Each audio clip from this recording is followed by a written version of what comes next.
जो लोग यहाँ पर आज यहाँ पर हाजिर हैं, वो लोग मुझे जो इज्जत दिए हैं, उसलिए मैं आप लोग का शुक्रगुजार हूँ। पहला बात है, आप लोग मुझे मेहमान आला किए हैं, ये मेरे लिए बहुत बड़ी इज्जत का बात है।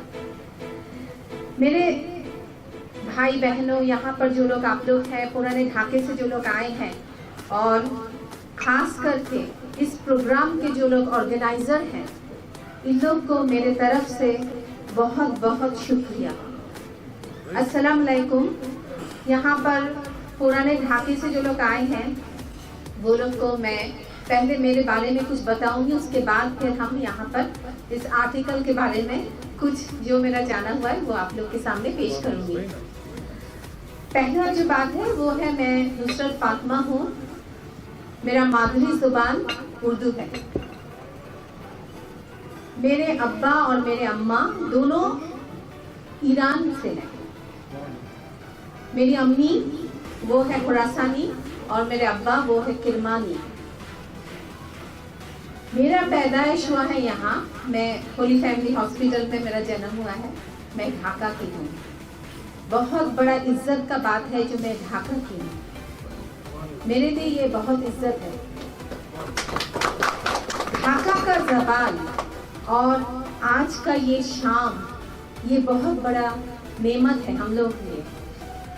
हम लोग पहले जो बात यहाँ पर बोलने मांग रहे हैं, पहले मैं ढाका यूनिवर्सिटी से MA MPhil PhD सब कुछ किया है। मैं विवेकानंद स्कूल में पढ़ी थी और मैं पर्शियन में फर्स्ट क्लास फर्स्ट हूँ। उसके बाद यहाँ पर ढाका का जो नीमतली में बांग्लादेश एशियाटिक सोसाइटी है, वहाँ की मैं काउंसिल मेंबर हूँ। वहाँ पर जो एक जादूघर बनाया गया है नायब नाजिम लोग का, वो हेरिटेज म्यूजियम का, पहले से मैं उसके साथ जुड़ी हुई हूँ। उस वहाँ का जो म्यूजियम का जो वहाँ पर ये था, वहाँ पर मैं ढाका के खास करके पुराने ढाके के बहुत बहुत रईस जो लोग अभी यहाँ पर वहाँ पर हैं, उन लोगों के घर से बहुत आर्टिफैक्ट्स ला के हम लोग ये म्यूजियम सजाया। तो जब मैं यहाँ पर आई तो चारों तरफ जब ये लैंग्वेज सुना, मेरा बहुत अच्छा लगा और लगा जो ये लोग मेरे ही आदमी हैं, मेरा बात बोल रहे हैं। हम लोगों का जो कल्चर है, सिविलाइजेशन है, कल्चर है, ये कल्चरल डेवलपमेंट का सबसे बड़ा जो माध्यम है वो है लैंग्वेज। और हम लोगों का ढकैया, ये जो बोल रहा है यहाँ पर जो ढकैया लैंग्वेज, ये ढकैया उर्दू जो है, ये बहुत एरिस्टोक्रेट लैंग्वेज है। और इस लैंग्वेज में सबसे बड़ा जो चीज़ है वो है मुग़ल कल्चर का एक रिफ्लेक्शन। मुग़ल कल्चर के ऊपर मेरा PhD का जो टॉपिक था, मेरा जो इसके ऊपर हम PhD किया है वो है women in public life in Mughal India, और MPhil किया है Sultan Raziya and her times. Indian history के ऊपर मेरा बहुत सारा आर्टिकल है। अभी आप लोग के सामने ढाका के हिस्ट्री के ऊपर और उर्दू ज़बान, ख़ास करके यहाँ का जो कल्चर के साथ कैसे ये ज़बान आया और कैसे मिक्स्ड हो गया, ये मिक्सचर और ये मिक्सचर से निकल आने के क्या वजह, कैसे करके यहाँ से निकल के आना होगा और कैसे ये ज़ुबान को बचाना पड़ेगा, इसके बारे में मैं कुछ आप लोग के सामने पेश कर रही हूँ। Thank you.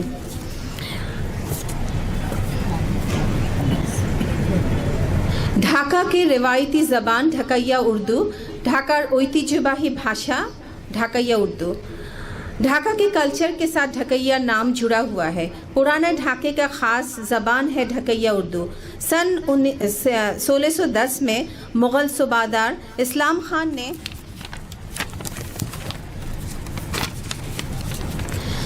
ढाका को राजधानी बनाया और इसका नाम दिया जहांगीर नगर। मुग़ल बादशाह जहांगीर के नाम से ये नाम है जहांगीर नगर, और ये बुढ़ीगंगा नदी के किनारे में ढाका शहर है, इसलिए इसका ज्योग्राफिकल जो इम्पोर्टेंस है ये बहुत बहुत अहमियत रखता है।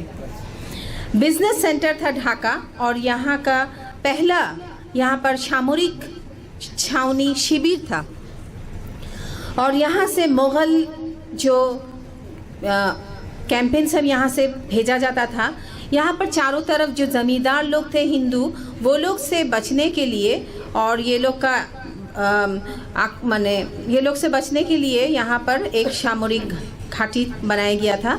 ढाका शाह बंदर था, सबसे बड़ा बात है यहाँ पर पोर्ट था, और ये पोर्ट के बारे में बताया गया है जो ये नारायणगंज में या मीरपुर में था, इसके बारे में सही पता नहीं है। यहाँ पर से एक्सपोर्ट इंपोर्ट चलता था, और 16 से 10 साल के बाद यहाँ ट्रेड एंड कॉमर्स बहुत फ्लोरिश किया।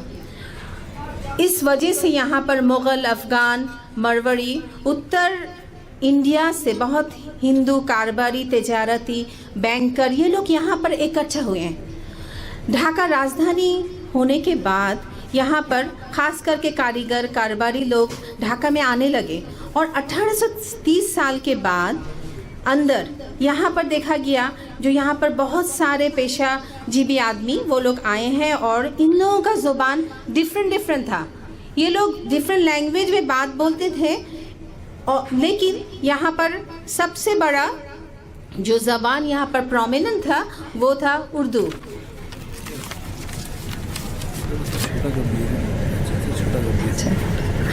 उर्दू तुर्की लफ्ज़ है, इसके माने है सोल्जर, शून्य, फौजी। मुग़ल बादशाह शाहजहां के वक्त उर्दू महल्ला था, फौजी इलाका, छावनी। यहाँ ढाकाई ज़बान पैदा हुआ था 17वीं सेंचुरी में। ढाकाई उर्दू प्रमित उर्दू से आया। प्रोफेसर अबुल कलाम मंजूर मुंशिद ने कहा है, इंडो यूरोपीय भाषा गोष्ठीर हिंद ईरानीय आर्य उपशाखार अंतर्गत एक भाषा हलो उर्दू। दिल्ली और इसके आसपास इलाका में पश्चिम हिंदी ज़बान का एक शाख है उर्दू। भारत में मुग़ल लोग जो लोग आए थे वो लोग के साथ जो लोग आया था वो लोग यहाँ पर बस किया, और 3 फेज़ यहाँ पर है। पहले हुआ कोर्ट लैंग्वेज था पर्शियन के बाद उसके साथ मिक्स्ड हुआ, और दोनों मिल के यहाँ पर नया एक ज़बान पैदा हुआ, और वो था उर्दू ज़बान। इस ज़बान को खड़ी बोली, रिख्ता और हिंदुस्तानी भी बोला जाता है। ये कनीज़ बतुल मैडम जो थी, उर्दू की प्रोफेसर थी, उनका बोला हुआ है। ये उर्दू सही उर्दू, खालिस उर्दू और प्रमित उर्दू है। मैं क्या बहुत ज़्यादा टाइम ले रही हूँ? अच्छा, इस उर्दू ज़बान के साथ बांग्ला ज़बान मिलकर 400 साल से पूरी ढकैया उर्दू ज़बान तैयार हुआ। ढाके में उर्दू ज़बान मुग़ल लोग अपने साथ लेके आए थे, ख़ास करके सिपाही लोग जो लोग आए थे वो लोग के साथ। पहले ये था फौजी लोग का ज़बान, बाद में ये ढाका मुग़ल कैपिटल हुआ, तो बहुत सारे जो लोग यहाँ पर पेशाजीवी आदमी लोग जो लोग आए थे वो लोग तिजारती कारोबार से, पहले भी हम इसके बारे में ज़िक्र किया है, वो लोग के ज़बान के साथ यहाँ का जो ज़बान वो मिल गया। इसका 2 रूप है, एक सही स्टैंडर्ड उर्दू और दूसरा जो ढकैया उर्दू। एक सही स्टैंडर्ड उर्दू, अच्छा, ढकैया उर्दू मिक्स्ड उर्दू है। मिक्स्ड उर्दू के डायलेक्ट उर्दू उपभाषा, आंचलिक भाषा, और इसको इलाका का भाषा बोला जाता है। यहाँ पर 3 इसके बारे में हम बोल रहे हैं, प्रमितो बांग्ला, ढाकाई उर्दू और सही उर्दू। चाल, चावल, चावल, नीम गाछ, नीम का गाछ, नीम दरख, व्यवसा, कारबार, तिजारत, पूर्व, पूरब, मशरिक, पश्चिम, पश्चिम, मगरिब। यहाँ पर 3 तरह का प्रमितो बांग्ला, ढाकाई उर्दू और सही उर्दू, 3 तरह का हम आप लोग को दिखाया। ढाकाई उर्दू का एक नमूना,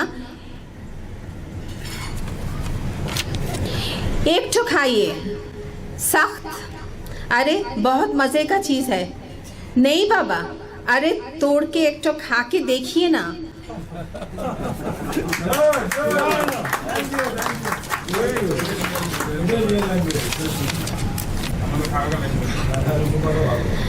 ढाका का ज़बान और बहुत उम्दा ये ढकैया जो उर्दू है, ये पूरी मिक्स्ड है, मिक्सचर है। लेकिन यहाँ पर सबसे बड़ा जो रिफ्लेक्शन है, जिसको अभी पकड़ के रखने के लिए हम लोगों को कुछ बात आप लोग को कुछ हम मुशायर इसके बारे में कुछ बताएंगे।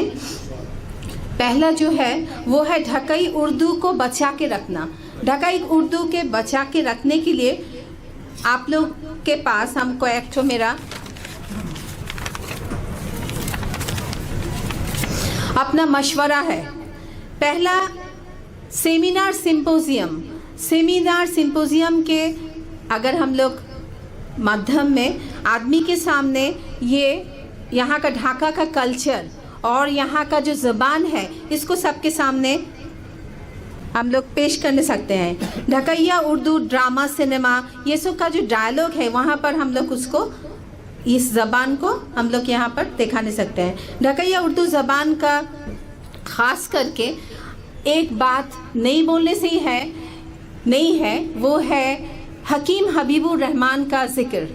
हकीम हबीबुर रहमान ढाका 50 बरस पहले जो उनका जो किताब है और इनका जो अपना उन ढकैया थे और उनके बारे में सलासा, उनका जो किताब सब है ढाका 50 बरस पहले सलासा गस्साला, ये सब किताब के बारे में आदमी को जानकारी नहीं है, बहुत कम है।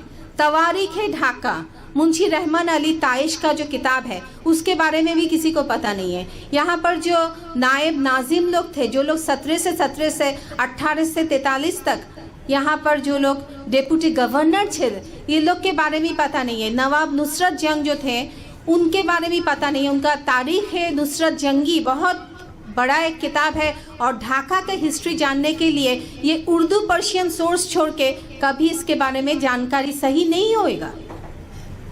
इस वजह से हम लोगों को इस सब किताब के बारे में आदमी को जैसा बताना चाहिए, एट द सेम टाइम यहाँ पर हम लोग को और एक चीज़ भी हम लोग को ख्याल करना चाहिए। बांग्लादेश एशियाटिक सोसाइटी में वहाँ पर नायब नाजिम लोग का जो म्यूज़ियम बनाया गया है, उस म्यूज़ियम के ज़रिए और एक काम करा जा सके।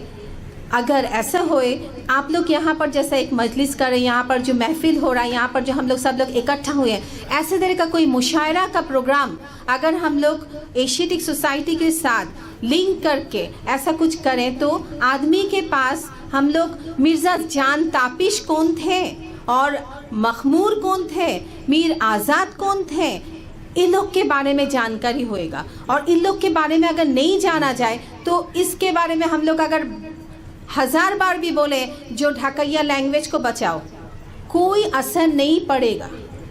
आपको हिस्टोरिकल पॉइंट ऑफ व्यू से बात बोलने होगा विथ डॉक्यूमेंट, तब जाके ये सब लैंग्वेज को हम लोग बचा सकेंगे। हम लोग गज़ल, कव्वाली, कसीदा, ये सब ढाका का पुराना कल्चर है, जो हम लोगों का रिफ्लेक्शन ऑफ मुग़ल कल्चर है, उसको पकड़ के रखना चाहिए। उसको पकड़ने के लिए हम लोग को इस लैंग्वेज का ज़रिया लगेगा, और इस लैंग्वेज का जब ज़रिया लगेगा तब हम लोग सबको एक साथ हो के यहाँ पर आना पड़ेगा। इस लैंग्वेज को बचाने होगा हम लोग, इस ढकैया लोग को। हम लोग का ज़बान है, ज़बान को बचाना हम लोग का बहुत बड़ा, ये हम लोग का ड्यूटी है। इस ड्यूटी को हम लोग कैसे इसको काम में लाने सकेंगे, उसके बारे में सबको बताना और बहुत बड़ा ये हम लोग का ड्यूटी है।